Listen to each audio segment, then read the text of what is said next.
Good morning everyone, and welcome back to another video of Fox Flicks on The Game Theorist. Today we're checking out a brand new video from them about the hidden conspiracy of That's Not My Neighbor. So let's hop in and check it out. Is this thing working? Okay, I don't have much time. In our last theory, I said that the aliens in That's Not My Neighbor were part of the DDD's plan to take over the world. Yes. That was a lie. The DDD made me say that to keep people scared, to hide the truth. The truth is, the aliens are... Behind you! Hello, Internet! Welcome to Game Theory, the show that needs you to stop the doppelgangers by smashing that emergency subscribe button. Quickly, before they get in! Whew.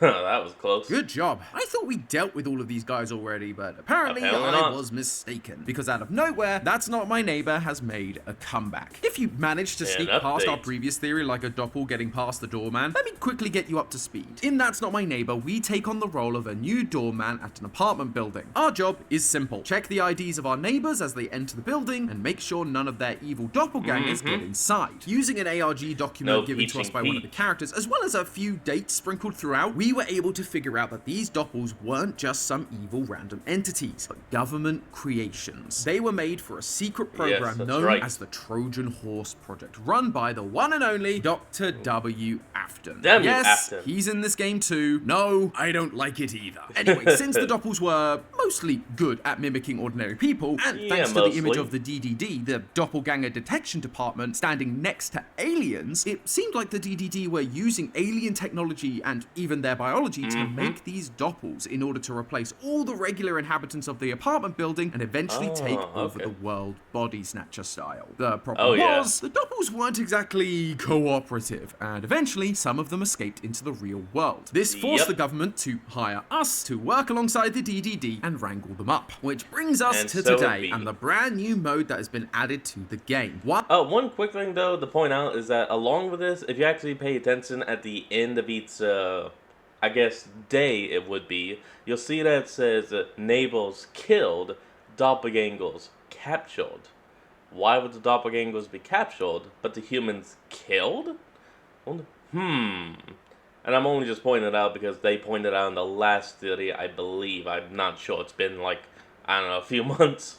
One that I was very excited for, a campaign mode. Once again, we are taking on the role of the doorman, only this time, instead of trying to last as long as possible, we had to survive 7 nights. Because FNAF has truly infiltrated every theory I do at this point. Thankfully, unlike FNAF, they broke away from the cryptic storytelling and gave us the thing that we crave, lore. We've got 5 endings to unlock, more details about Dr. Afton and the DDD, and the answer to a question I didn't even know I needed. Who are the good guys in all of this? Let's just say that if you're a fan of 1950s sci-fi, you are going to love where this series is going. So get ready to dial lore on your rotary phones, theorists, because it's time for us to learn the true story of That's Not My Neighbor. As I mentioned, there are 5 different endings of this game mode. Some of them are pretty standard affairs. If you don't kill too many people, you get a job well done. If you let all the doppels in, they kill you and take over the world. It's pretty much what you'd expect. But there were a couple that gave me pause. If you were following the ARG or had watched our previous video, you'd know that Afton was the evil scientist involved in creating these doppels. And so, when he shows up in the campaign mode, you have the option to call the DDD on him immediately to get him killed. However, instead of being killed like every other neighbor in the series, right at the end of the game, he comes back. Because he always comes back. Afton tells you you shouldn't have stuck your nose where it didn't belong, and then he calls the DDD agents to take you out. This ending is actually called the conspiracy theorist ending, but as our suspicions about Afton and the DDD trying to do something super shady seem to be right, we best keep our eyes open and our tinfoil hats on, because who knows what other conspiracies will also prove to be true. Although, while that part of our original theory was on the right track, what exactly Afton and the DDD's plans are with these doppels appears to differ slightly. We knew from this flashing image that this whole conspiracy involved aliens. Somehow, with only a single frame to go off of, we ended up speculating speculating that the aliens and the DDD were working together to intentionally have the Doppels infiltrate society. The DDD was using the nightmares from Nightmare Mode to trick us into seeing everyone as a monster, leading us to call the DDD on everyone. But when you do that to a normal neighbor, they aren't captured like the Doppels. Yep, here we go. Off. It seemed like the DDD wanted us to let the Doppels in, and also wanted us to do their dirty work and get rid of the people they were impersonating. However, thanks to one of the game's new endings, I'm no longer sure that's the case. If you decide to call the DDD on everyone, killing all of the residents, the DDD aren't exactly pleased. Instead, the game ends with you being arrested. Or if you decide to play the game perfectly, you don't kill any residents, you let all the residents in, and you call the DDD on every Doppel, they actually give you an award. The DDD doesn't want regular citizens hurt. Sure, if you happen to mess up a couple of times, you'll get paid at the end of the week in the normal ending. That's just the cost of doing business. But killing too many people will rouse suspicion. All they want is for their abominations to be returned to them. Instead of this being a conspiracy to take over the world, it's just a classic case of a government cover-up. But then, what are the Doppels for? The game takes place in 1950. So, the government messed up while trying to fix it, and we can't just go on every phone. 55 after all. Is it just standard Cold War espionage? And if they're not doing an Invaders of the Body Snatchers parody, where do the aliens fit into all of this? Well, thankfully, it's not just new endings we got in the campaign mode. There's one other key element that shines a UFO-sized spotlight on this particular mystery, which in turn helps us to understand what the DDD really wants. Each night, we are shown newspaper clippings that tell the story of a man named Chester Teeter. Chester used to be an ordinary farmer. I was actually just about to say, that guy looked familiar. That was until, according to him, he started being harassed by aliens. One night, Chester claimed he saw and even shot at the aliens. Over the next few nights, the aliens continue to harass Chester. They circle his property. They even steal some of his cows, including his most precious cow, Lulu. 07's in the chat for our girl Lulu. Eventually, Chester himself goes missing, only to be returned the next day. But now he's changed. According to his family, he's babbling nonsense. He claims he was abducted by aliens who sent him to the future, where he learned all about 21st century life. Now, if you've played this game before, you probably recognize Chester. He's the crazy hippie who randomly shows up at the apartment building and quizzes you about random real-world trivia. So we could easily chalk this whole story up to Chester just being a little eccentric. I mean, the design of Chester himself is a reference to The Truth, a character from GTA San Andreas, a former farmer who claims to have had interdimensional interactions with aliens. In fact, Chester's last name, Teeter, I'll be honest, I didn't know that at all. Appears to be a reference to John Teeter, the pseudonym of a person online who in the early 2000s posted on message boards claiming to be a time traveler. But remember, we too were being branded a conspiracy theorist in this game for an idea that proved to be correct. So maybe we should give Chester's story a bit more credence. Plus, unlike those other characters whose close encounters of the third kind were never really verified, when you look at it, Chester's claims seem to be legit. For one, Chester describes the aliens as having large dark eyes, which match the aliens we saw in that one frame with the DDD. But second, and most importantly, Chester does seem to have knowledge of things that haven't yet happened. According to the calendar on the wall, this game takes place in 1955. And yet, in his quiz, he asks about The Hitchhiker's Guide to the Galaxy, which was first published in 1979, Chess Boxing, which was first envisioned in 1992, and even World of Warcraft, which was first released in 2004. There is no way Chester would know about any of these things unless he did, in fact, travel to the future, thanks to the aliens like he claimed. But even if you consider all of that information as non-canon to the campaign mode, because it Hell, he could have actually been gone for years, and was only to be dropped off the day after. Only appears in the arcade mode, we still have one crucial piece of evidence that shows that Chester's story is true. The design on his shirt. When you see him, he's dressed in the classic hippie attire, with a peace symbol right in the middle of his shirt. And that peace symbol was created by a man named Gerald Holton in 1958. 3 years after this game takes place. Chester's story is legitimate. He was abducted by aliens right out of his field and shown the world of the future. But the question is, I like it. Why would aliens care to show the future to a random farmer? And again, what does this have to do with the photo of them in the DDD? Well, it's all to do with that peace symbol. Fun fact, this symbol wasn't made as a generic symbol of peace. It had a... Yeah, the symbol itself was actually made from two symbols. Was one being both of them are circles, but the difference is that one has a straight line and the other has the triangle. Peace symbol actually stands for stopping nuclear weapons.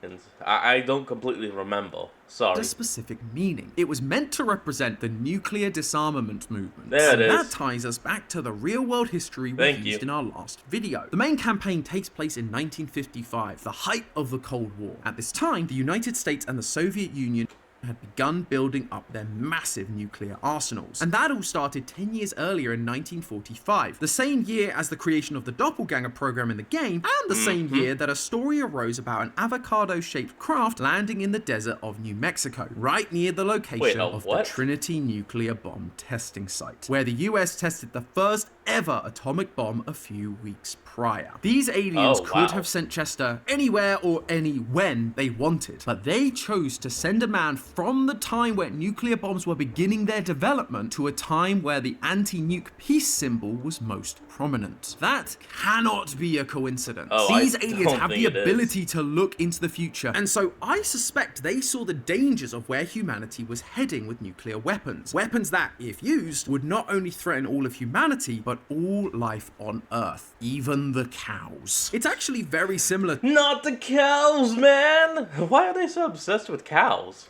To another classic 1950s sci-fi film, The Day the Earth Stood Still. I'm telling you, this dev loves some Golden Age era alien movies. In the movie, an alien lands on Earth and we get the classic line, "We have come to visit you in peace." These aliens are non-aggressive. They then warn the humans that aliens from other planets are getting concerned about humanity's aggression and their development of nuclear weapons. It is no concern of ours how you run your own planet, but if you threaten to extend your violence, this Earth of yours will be reduced to a burned-out cinder. I believe we are seeing the same thing play out in That's Not My Neighbor. Despite having the technology to literally travel through space and time, the aliens in That's Not My Neighbor don't seem to want to take over the Earth. Otherwise, they probably would have done it by now. Instead, they're just content flying around farms, abducting cows, learning about what life is like on this planet. Heck, Chester literally shoots at them, and yet instead of zapping him out of existence, they decide to capture him and send him on a journey through time to show him the ways of peace.